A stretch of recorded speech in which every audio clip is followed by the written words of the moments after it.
And now, it's time for DJ Rocky's Secret Files. Girls, kahit may karelasyon na kayo, huwag niyong isantabi ang best friends niyo. My best friend gave me the second chance to rebuild my life. Hi DJ Rocky. Ako ay avid fan ng radio program mo.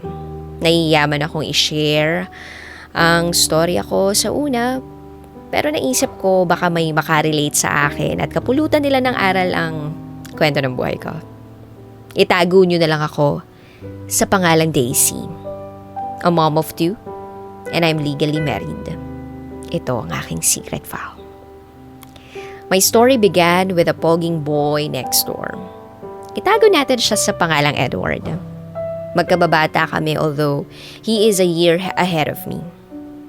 Lumaki kami sa magulong neighborhood kasi malapit ito sa isang squatters area. Halos magkadikit lang yung mga kabahayan sa barangay namin na yun sa Zamboanga City. Edward was living one house away from our home. At hindi niya alam na crush ko siya simula pa lang pagkabata namin. Not until he became my boyfriend. He studied in private schools in all levels kasi seaman yung dad niya at may kaya sila sa buhay. Ako naman nakapag-aral din sa same private school niya nung high school dahil sa isang scholarship. Never ako nagpaligaw at nagka-boyfriend that time kasi nga si Edward ang gusto ko.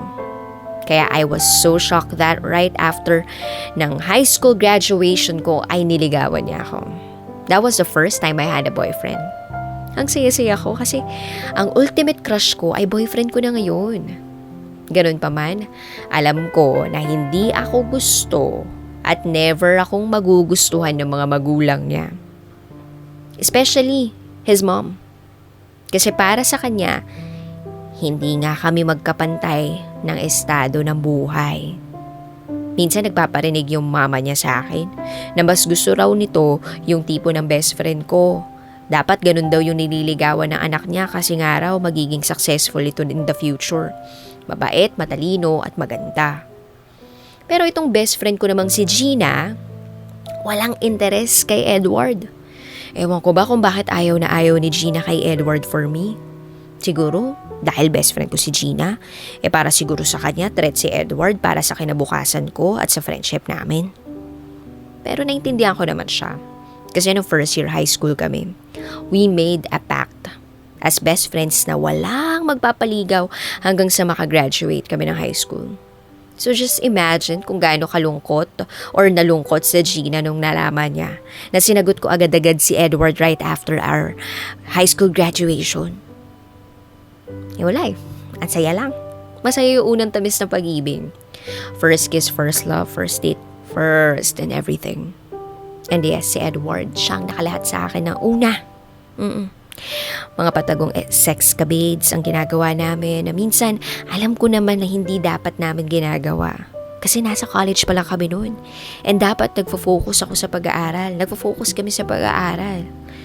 Ewan ko ba? Siguro dahil sa sobrang pagmamahal ko sa kanya, binigay ko ng todo-todo yung sarili ko.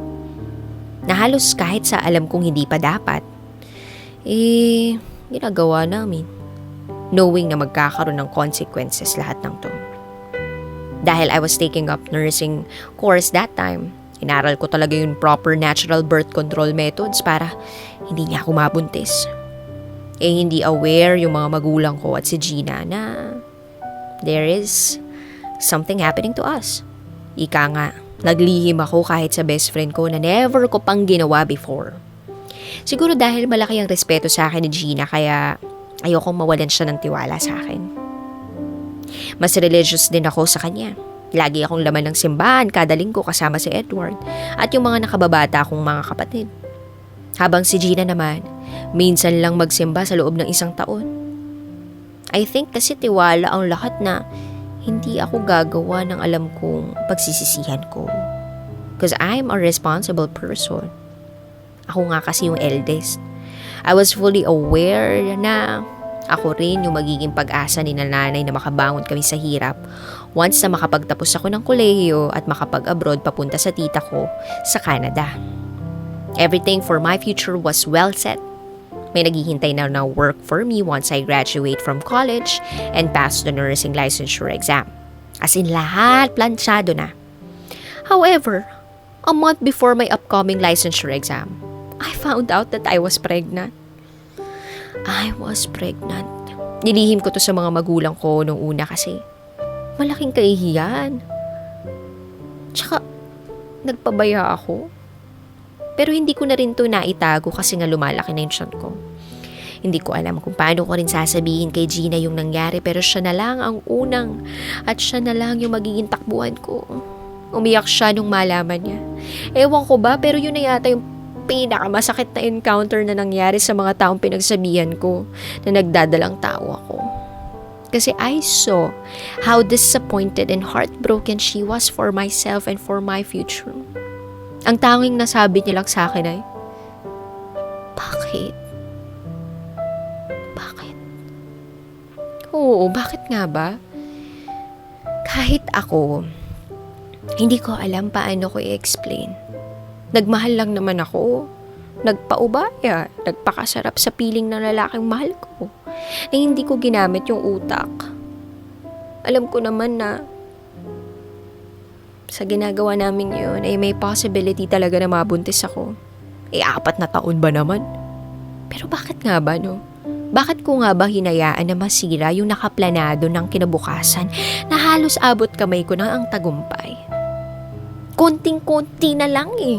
Mararating ko na yung Canada, habang si Edward naman ay sasampa na sa barko bilang seaman papuntang Taiwan. Pero lahat ng yun, walang nangyari. Edward and I were both disowned by our families. Galit na galit ang mga magulang namin na halos isumpa ako ng mga magulang ni Edward kasi sinira ko raw ang kinabukasan ng anak nila. We went to Manila at doon ako nagtago at nanganak. Habang ang families namin sa Zamboanga may ongoing World War III. Grabe ang pasakit na dinanas ko. Nung nanganak ako, mag-isa ako sa public hospital. Kasi si Edward seaman, training, hindi makaalis. Na halos mamalimos kami ng tulong sa mga kamag-anak namin sa Manila para may pambili kami ng gatas at diapers ng anak namin. During those heavy years, nawalan ako ng communication kay Gina kasi nahiya ako sa kanya. Napag-iwanan na kasi ako. Dahil nakapag-abroad na at nakatulong na siya sa family niya. Habang ako naman ay eto. At naging mas pabigat pa sa pamilya ko. Nagsama kami ni Edward, nagpakasal, and I became a certified housewife. And we had kids. Never na ako nagka-work because I never passed the board exam. Masaya na ang lahat kasi after 5 years naming nagsasama ni Edward, ay bumuti naman ang relasyon ko uli sa family ko at sa mga magulang niya. I thought everything was going well, na wala na magiging problema. Pero nalaman ko na lang na nakabuntis ang asawa ko ng iba. At ang masakit pa doon, he left me and our kids with nothing. Hindi na siya nagpakita sa amin since then. Balita ko, foreigner yung naging kabit niya. Never na rin siyang bumalik ng Pinas. Sabi pa nga ng family niya, wala silang alam sa nangyayari, which I doubt of course. Dahil anak nila yun at pinapadalhan sila ng pera nito. Pero hindi na ako naghabol. Wala na rin akong natatanggap na financial assistance or kahit ano pa man galing kay Edward for our children. As in, he left me dry, broke, and with all the responsibilities to them. Sa sobrang bigat ng problema ko, ilang beses ko nang gustong magpakamatay. Kasi hindi ko na alam saan ako kukuha ng mga susunod na ipapakain ko sa mga anak ko. Maliliit pa sila. My youngest was only 3 at that time. Mahirap maghanap ng trabaho dito sa Maynila kasi nga wala akong alam na trabaho. Never ko pang na-experience yun. At hindi ko rin naman maiiwan tong mga anak ko kasi walang magbabantay sa kanila. Till one day I received a Facebook message from Gina. Kinukumusta niya ako. At first, hindi ko sinabi sa kanya na iniwanan ako ni Edward. Kasi nangingilang ako. Ang tagal na kasi namin hindi nag-usap at nagkumustahan ng maayos. But she opened up about it. My mom reached out to her and told her everything. Nag-video call kami and I learned that she got married to an American lawyer in the US. May 2 kids na rin siya. She's already a senior nurse sa isang kilalang hospital in LA. Inggit na inggit ako sa narating ng best friend ko, as in. I was thinking, sayang. Ganun din siguro ang nangyari sa akin if only I chose to do the right thing and focus sa goals na nakaset na sana for me dati. Gusto kong maging masaya for her, pero hindi ko maiwasan ang mainggit talaga at manghinayang sa nangyari sa buhay ko. I don't have anyone to blame but myself kung bakit ang tanging success ko lang ay ang maging isang mabuting ina sa mga anak ko. I was a failure as a daughter to my parents, an ate to my siblings, a wife to my husband, and to my professional growth. Hindi ko napigilan yung sarili ko and I told Gina everything. I opened up to her. Magdamag kaming nag-usap at nag-iyakan. Sabi pa niya, bakit never akong nag-reach out sa kanya? She was just waiting for me to make the first move. Kasi she regretted na hindi siya nakatulong man lang sa akin nung naghihirap ako sa firstborn ko. Sabi ko sa kanya, wala siyang kasalanan sa nangyari. Ako ang umiwas at sinadya kong hindi makipag-usap sa kanya dahil sa sobrang kahihiyan. After naming mag-usap, medyo gumaan yung pakiramdam ko. She shared to me so many inspirational stories na nagpabago ng outlook ko sa buhay. Parang after that long heartfelt conversation, nabuhayan uli ako ng loob at tumaas yung kumpiyansa ko sa sarili ko. Sabi pa nga ni Gina, hindi pa uli ang lahat para baguhin ko yung mga kasalukuyang nangyayari sa buhay ko. Na lahat tayo ay dumadaan sa napakalaking pagkakamali at pagsubok para mawari natin kung gaano tayo katatag sa buhay. Na there is no limit to success. That age is just a number and everyone deserves a second chance of finding happiness, satisfaction, and fulfillment in life.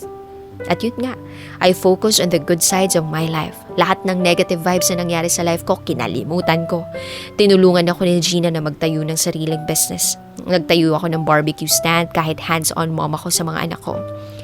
Malaki man ang pasasalamat ko. Malaki ang pasasalamat ko. Kasi talaga nga naman naging patok sa mga tao yung pwesto ko. At nagkaroon ng 2 branches ang mga to.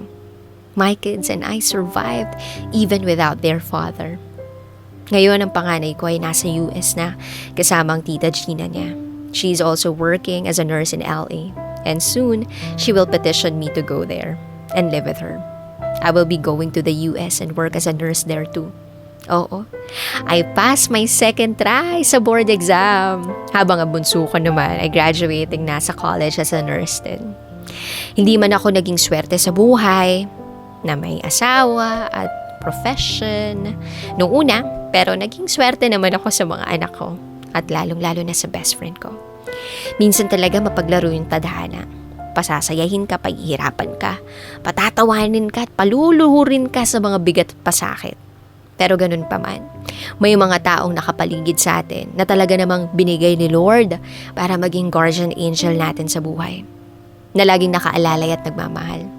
Hindi man natin nakikita ang kanilang mga nakatagong pakpak, pero alam natin na sila ang tutulong sa atin para makaahon sa putikan. So sa mga girls na may best friends dyan, please, alagaan ninyo silang mabuti.